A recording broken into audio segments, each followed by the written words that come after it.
Le lupus, c'est une maladie auto-immune, chronique, en fait, qui ne se guérit pas.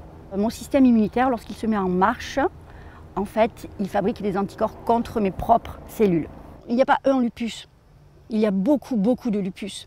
On a tous des symptômes différents, une atteinte différente. C'est une maladie qui évolue par poussée. Elle s'endort et puis par moments, elle se réveille. Et on est très souvent fatigué, il y a des douleurs qui sont quotidiennes.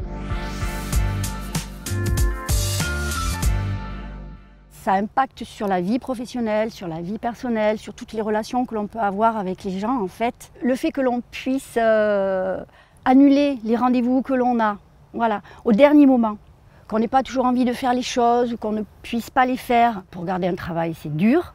Certains vont comprendre et d'autres ne vont pas comprendre. Les gens souvent vont dire ouais, bon, mais tu pourrais faire un effort quand même.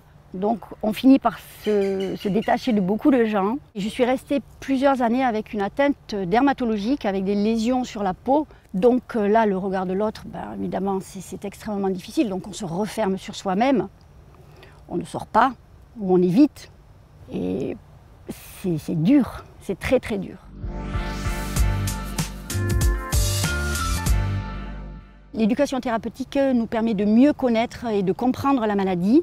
C'est un endroit où on peut s'exprimer, parler de choses qui nous tiennent à cœur. Les traitements, les effets secondaires, les cosmétiques, la sexualité, la vie professionnelle aussi évidemment, la relation que l'on peut avoir avec les autres, la sophrologie. Tous les sujets qui peuvent nous intéresser et nous amener à un mieux-être.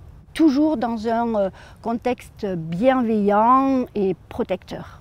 Partager avec d'autres personnes, c'est accepter l'idée que j'ai cette maladie et que je peux faire des choses. Je suis plus acteur, je subis moins. Et c'est vrai que pouvoir en parler avec quelqu'un qui vit la même chose, c'est très apaisant, ça permet de relativiser et d'avoir des outils, des idées que moi je ne vais pas avoir, des petites astuces. Dans l'éducation thérapeutique et les ateliers que l'on fait, on peut parler de tout ça. C'est un peu pour moi, personnellement, comme une porte ouverte sur l'avenir. On peut voir loin et pendant longtemps en étant accompagné et ça c'est super.